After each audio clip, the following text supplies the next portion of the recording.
मनु बोलिए बोलिए। सबसे पहले ज्ञान की देवी सरस्वती जी को मेरा नमस्कार and a very warm greeting to our honorable jury members and all the brothers and sisters present here today. I am Manu from Noral district Hamirpur, and today I am here to speak about the 11th Sankalp, a pledge to strengthen India's constitutional values. One nation but many religions and many gods. One nation but 24 official languages. One nation but 28 states and 8 union territories. One nation but 543 members of parliament. One nation but 4,123 legislative electorates, and one nation and millions of people. Yet, dear friends, a strange clamor that only one constitution and 11 sankalps are binding all of us together. Our Honorable Prime Minister, on the glorious journey of 75 years of our Constitution Day, unveiled 11 sankalps and 11 transformative sankalps for building a brighter and a progressive India. Our Prime Minister emphasized the importance of citizens and government fulfilling their duties and called for a politics which is free from nepotism and corruption. We are working on the same nara given by our Prime Minister, that is एक भारत श्रेष्ठ Bharat and सबका साथ सबका विकास सबका विश्वास and सबका प्रयास. But completing these 11 sankalps are not going to be easy. We will be facing so many challenges, but our constitution is also helping us in this work. मैं भारत का संविधान हूँ जो तुम्हें राह दिखाता हूँ, हर चीज़ की बारीकों को बारीकी से समझाता हूँ. उलझे ना भारत में कोई, बस यही जिक्र करता हूँ. रात के अंधेरे में भी दीपक सा जलता हूँ. मैं भारत का संविधान हूँ, तुम्हें राह दिखाता हूँ. So just like our honorable Prime Minister said, that let's come forward with the dignity of, with the spirit of we the people, the very foundation of our constitution. The Vikshit Bharat aim is the all of 140 crore of population, and remember, when a nation works with deliberation, the results are guaranteed. Let's resolve that when India will be celebrating its 100th anniversary of independence in 2047, she will be celebrating as a developed nation. So thank you so much all for giving me your precious time. Jai Hind, Jai Bharat.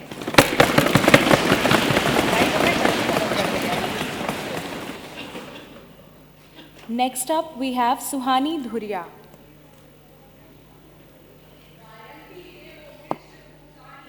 ध्यानस्तु ते भारत भूविभागा सवर्गा पवर्गास्पद मार्ग भूते भवन्तु भूया पुरुषा पुरात्वत. यहाँ उपस्थित सभी अतिथिगणों तथा युवा शक्ति को मैं सुहानी धुरिया सहृदय प्रणाम करती हूँ. संविधान अर्थात साम्यक धन विधान, जिसमें सभी को समान अधिकार और उचित न्याय दिया जाता है. यदि मैं बात करूं भारत देश की, जो सोने की चिड़िया कहलाता था, उसे लूटा गया औरंगजेब, बाबर, हुमायूं, अकबर द्वारा. उसे लूटा गया विभिन्न आक्रमणकारी कंपनियों द्वारा. यहाँ उपस्थित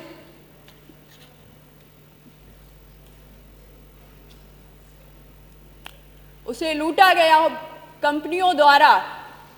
हमारा भारत देश विविधताओं से परिपूर्ण था. तब सबसे पहले प्रश्न यह उठता था कि आखिर हमारा भारत देश चलेगा कैसे. क्यों? क्योंकि हमारा भारत देश विविधताओं से परिपूर्ण था, जहां हर राज्य क्षेत्र में अलग अलग भाषा, बोलचाल, विचार थे. मैं सत नमन करना चाहूँगी उन 285 संविधान निर्माताओं का, जिन्होंने अपना विविधताओं में भी एकता देखी और तैयार किया हमारा आइन. उसमें सभी को समान अधिकार और उच्च न्याय दिया जाता था. Yes ladies and gentleman, we talk about the constitution of our India, जो लागू हुआ 26 जनवरी 1950, जिसमें एक चाय वाला भी प्रधानमंत्री बन सकता है, जिसमें एक गरीब मुकेश अंबानी बन सकता है, जिसमें एक आदिवासी महिला देश के सर्वोच्च पद पर नियुक्त हो सकती है. और यदि बात करूं मान्यवर, तो यहाँ मैं उपस्थित हूँ वो भी संविधान के कारण. अब राजा का बेटा राजा नहीं बनता, बल्कि अब गरीब का बेटा भी राजा बन सकता है. स्वामी विवेकानंद जी ने कहा था, यदि मुझे 100 ऊर्जावान व्यक्ति मिल जाए तो मैं देश की दशा व दिशा दोनों बदल कर रख सकता हूं। ऐसे में हम 145 करोड़ देशवासी क्या भारत को विकासशील देश से विकसित देश नहीं बना सकते? बस आवश्यकता है अपने मौलिक अधिकारों, मौलिक कर्तव्यों को समझने की। मेरे द्वारा लिखी गई कुछ चंद पंक्तियां मैं प्रस्तुत करना चाहूंगी। विकसित भारत की नींव बनाना है, हमें फिर सोने की चिड़िया कहलाना है। नव भारत कुछ ऐसा हो जो भेदभाव से परे उठे, आधुनिकता की बात हो पर संस्कृति का सम्मान रहे। प्रत्येक नागरिक शिक्षित हो, हर युवा को अधिकार मिले, भावी पीढ़ी गर्व करे, ऐसे भारत का निर्माण करे। मैं बेटी की मुस्कान में हूँ, मैं नारी के सम्मान में हूँ, विज्ञान में हूँ, किसान में हूँ, मैं वीर और जवान में हूँ। मैं युवाओं का चेहरा हूँ, मैं विकसित भारत का पहरा हूँ। चांद पर कदम जमा लिया, अब सूरज से आंख मिलानी है। एक नया सवेरा लाना है, भारत को हर क्षेत्र में समृद्ध बनाना है। वसुधैव कुटुंबकम से लेकर कृष्णवंतो विश्वमार्यम तक लेकर जाना है। प्रत्येक नागरिक यह प्रण करे, ऐसे भारत का निर्माण करें। रहे तिरंगा हरदम ऊंचा, मिलकर ऐसा काम करें। रहे तिरंगा हरदम ऊंचा, मिलकर ऐसा काम करें। धन्यवाद।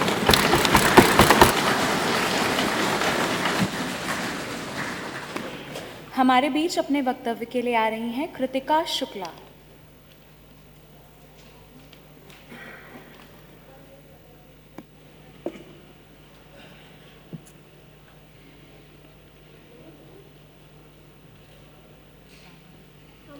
शुरू करिए बेटा। हम केवल ये ना पूछे कि राष्ट्र हमारे लिए क्या करता है, बल्कि हम ये सोचें कि हम राष्ट्र के लिए क्या करते हैं। जहाँ की मिट्टी में संघर्ष और वीरता की भावना उस पावन भूमि जिला जालौन और हमीरपुर नोडल का प्रतिनिधित्व करते हुए मैं कृतिका शुक्ला इस सदन में प्रस्तुत हूँ।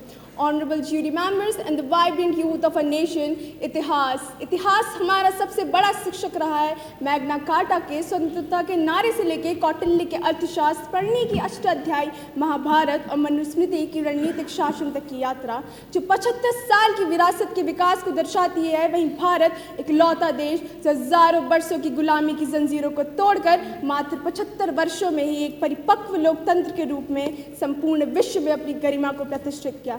But this is not just a celebration, it is a moment of introspection. As we celebrate this platinum milestone, we must ask ourselves, have we upheld justice when discrimination still lingers in hidden corners?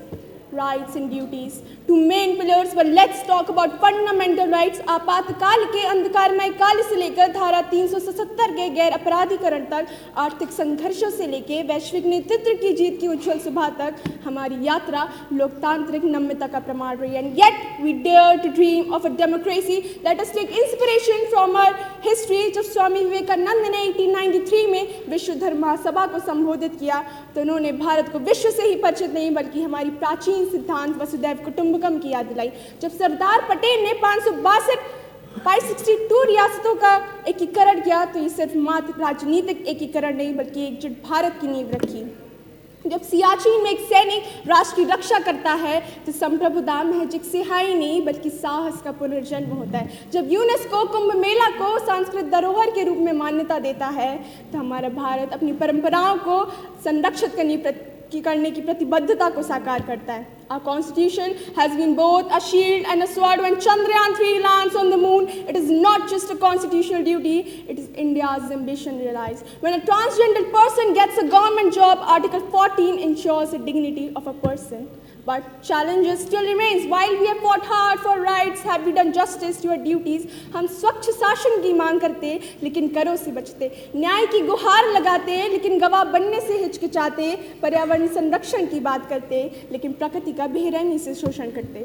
The Yamuna's blackened waters, the smog-filled lungs of Delhi all remind us that duties ignored today will return as crisis tomorrow. But let's not forget, as right empowers, fundamental duties remind us that freedom is not absolute. It thrives on responsibility. अंततः अब प्रश्न है आने वाले 25 वर्षों में जब हम अमृतकाल के अंतिम चरण में होंगे तो भारत कैसा होगा? What kind of India do we want? क्या हम सामाजिक समरसता स्थापित कर पाएंगे जहां नागरिक शिक्षित हो, ऐसी अर्थव्यवस्था जो हर गरीब को ऊपर उठाने में सक्षम हो?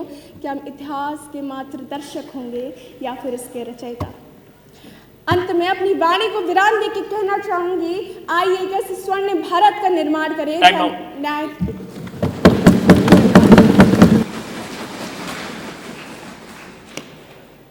Now next up we have Janvi Tripathi.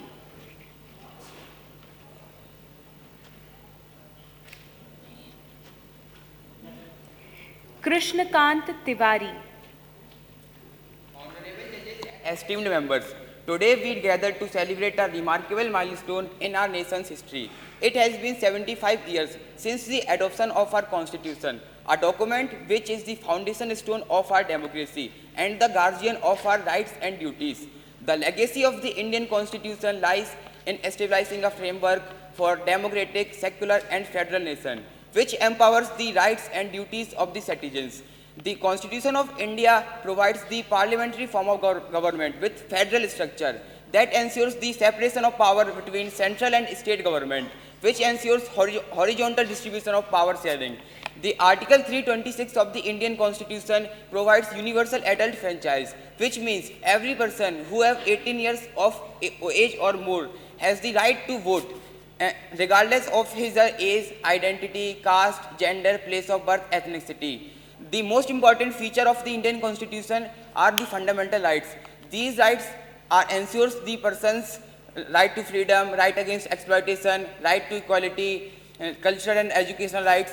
The fundamental rights are protected under the Article 32 of the Constitution, which includes 5 writs, which are habeas corpus, mandamus, certiorari, provision, and quo warranto. The rights and duties are both important for the Constitution. The rights and duties go hand in hand. Duties are as well as important as rights.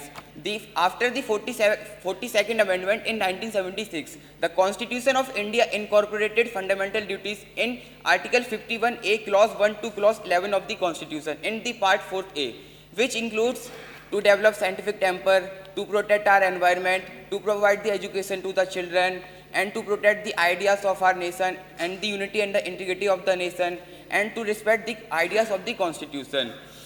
It has been 75 years. Our nation has witnessed a remarkable growth in the sectors like education, healthcare, public infrastructure, education, science and technology, and other socio-economic activities. But we must acknowledge that there are still many challenges remain, like inequality, caste-based discrimination, untouchability. So we need to realize it. There is a lot of scope for improvement. The journey of the Constitution is a testament of our resilience and our commitment towards the Viksit Bharat. Let us make a brighter future. Let us make India a more developed nation. Let us respect the ideas of the Constitution. I would like to end my statement with the words of the preamble. We, the people of India, having solemnly resolved to constitute India into a sovereign, socialist, secular, democratic republic, and to secure to all its citizens justice, social, economic, and political, liberty of thought, belief, expressions, faith and worship, equality of status and of opportunities, and to promote among them all in our Constituent Assembly. Thank you so much. Jai Hind, Jai Bharat. हमारी अगली प्रतिभागी हैं नंदिनी वर्मा।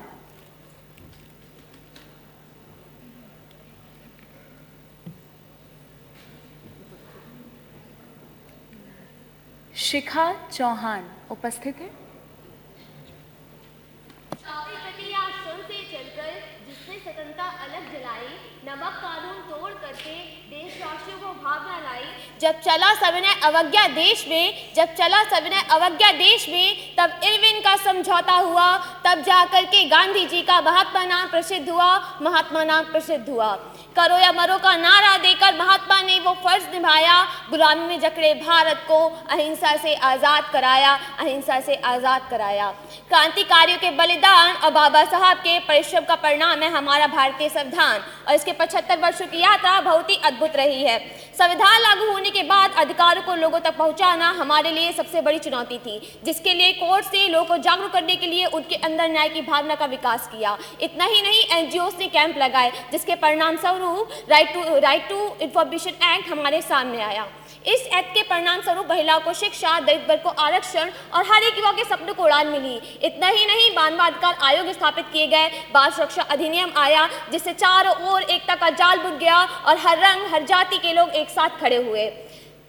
संविधान की वो गूंज उठी, लोगों के दिलों में मान बढ़ा, जाति धर्म का भेद मिटाकर समानता को वो ज्ञान बढ़ा। कर्तव्यों ने लोगों को उनकी राष्ट्रीय एकता की भावना के प्रति जागरूक किया, जिससे राष्ट्रीय एकता की भावना का विकास हुआ और कर्तव्यों की प्रगति हुई, जिससे संविधान में मजबूती आई, पर्यावरण संरक्षण हुआ और नागरिकों में कर्तव्यों को लेकर जिम्मेदारी आई। परंतु आज ही हमारे समाज के कई ऐसे पहलू हैं जो संविधान के विकास में सबसे बड़ी बाधा उत्पन्न करते हैं। लोग टाइमली टैक्स पे नहीं करते, लोग गवर्नमेंट प्रॉपर्टीज की परवाह नहीं करते एवं सामाजिक अंधविश्वासों को अपनाए हुए हैं। हम सभी को आगे आकर इन समस्याओं को सुलझाना होगा, जिससे संविधान की मजबूती, समानता की बाड़ी और न्याय की ध्वनि चारों ओर फैल जाए। आज भारत की अर्थव्यवस्था दुनिया की तीसरी सबसे बड़ी अर्थव्यवस्था बनने की ओर अग्रसर है। अब वह दिन दूर नहीं जब भारत विश्व गुरु बनकर दुनिया ज्ञान का केंद्र बनेगा। बस आवश्यकता है हमारे देश की युवाओं को एक साथ आने की और उनका कर्तव्य पालन करने की। जिस देश से आज़ादी के पहले बेटियों को घर से निकलने की अनुमति नहीं होती थी, आज उसी देश की बेटियां सुनीता विलियम्स बनकर अंतरिक्ष में अकेले जा रही हैं। जिस देश को लोगों ने पिछड़ा कहकर ताना मारा था, याद दिला दो उन लोगों को, ये वही भारत देश है जिसने बाढ़ग्रस्त नेपाल को संभाला था।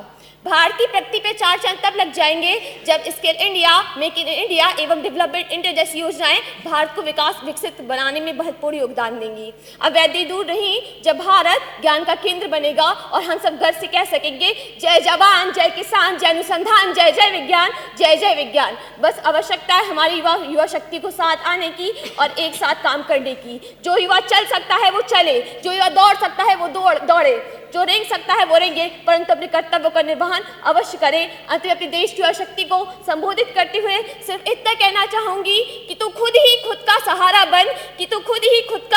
बन, तारों की भीड़ में भी तू तारा बन, कि देखती रह जाए जमाने की नजर तुझे, तू कुछ ऐसा नजारा बन। जय हिंद।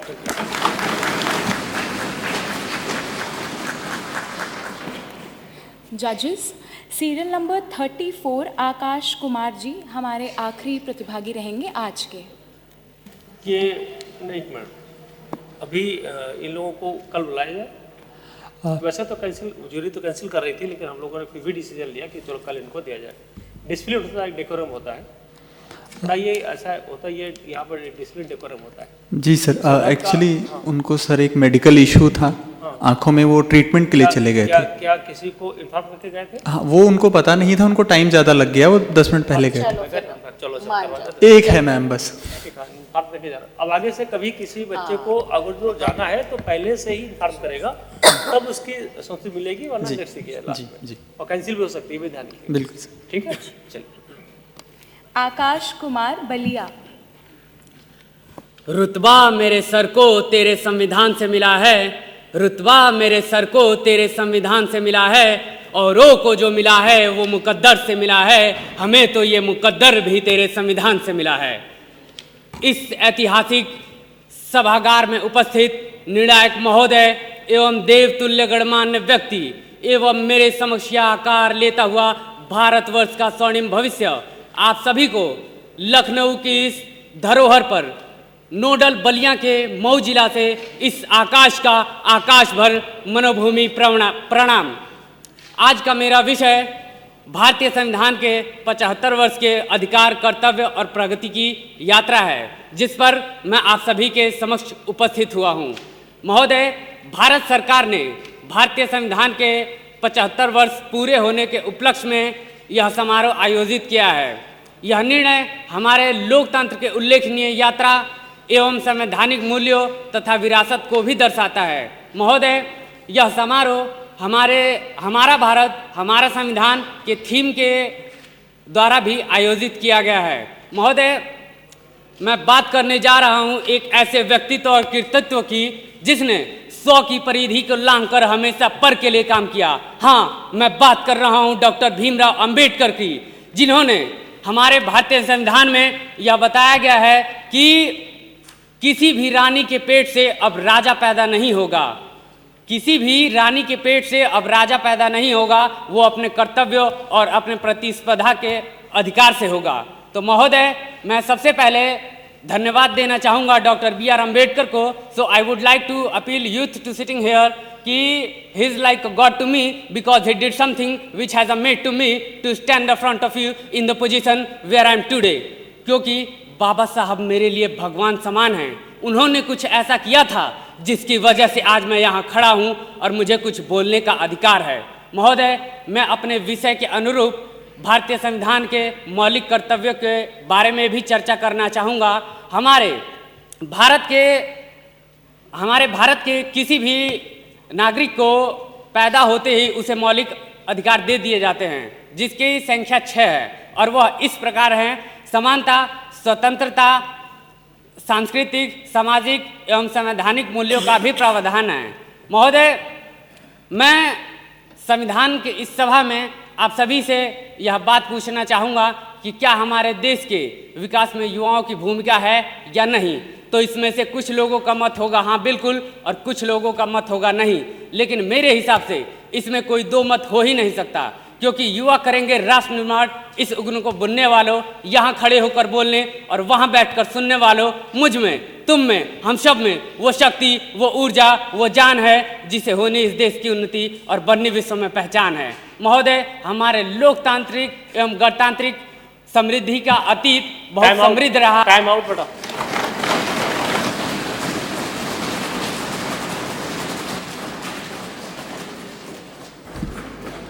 सो हो गए सर अभी। हाँ,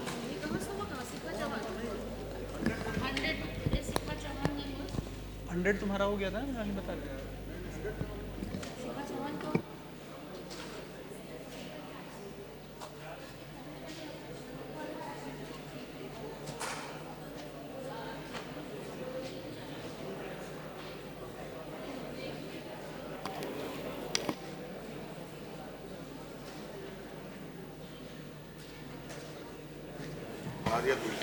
थैंक यू। आप लोगों ने बहुत अच्छा अपने आप को प्रदर्शन भी किया, अपनी बात को रखा, बॉडी लैंग्वेज। कुछ बच्चियां और कुछ बच्चे कहीं कहीं थोड़ा सा अटक जाते थे, फिर भी आपको कॉन्फिडेंस को मैं सैल्यूट करता हूँ, प्रणाम करता हूँ कि आप यहाँ पे सैल्यूट आप लोग करेक्ट किए गए।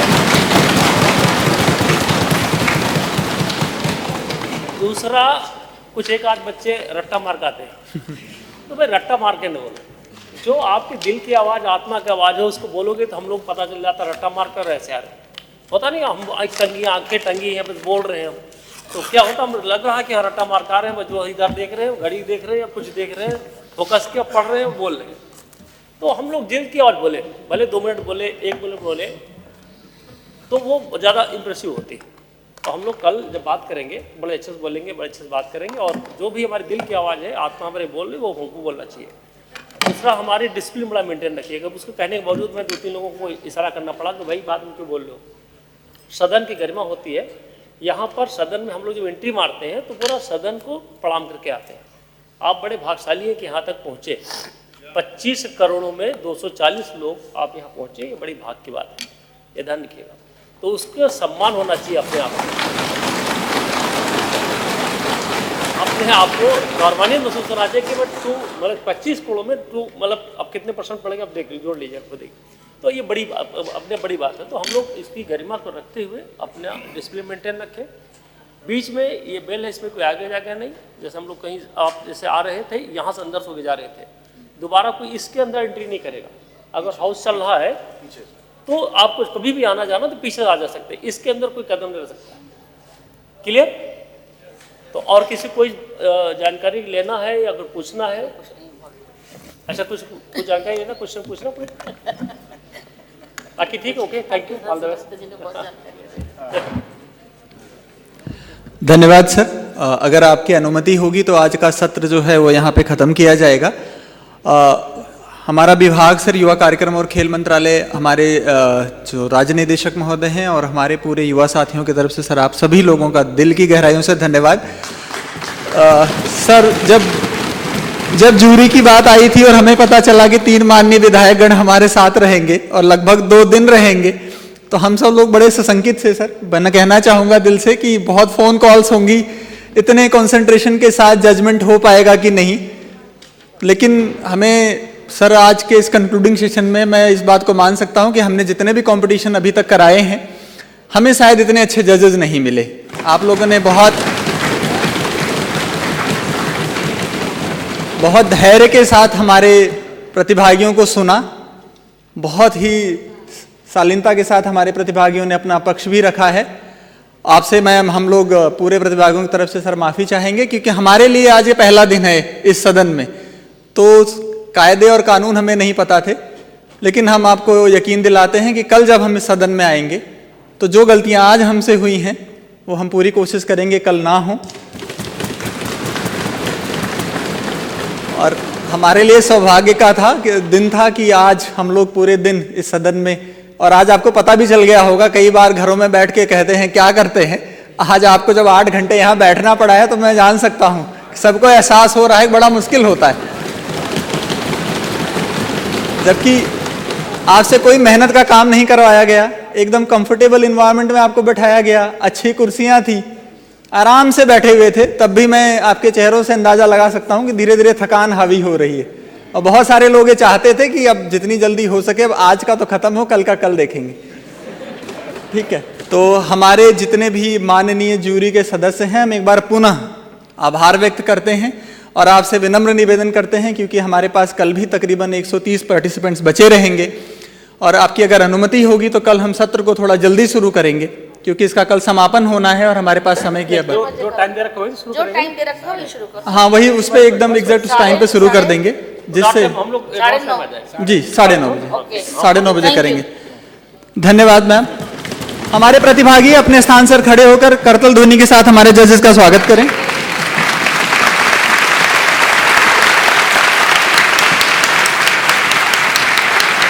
धन्यवाद सर, थैंक यू सर।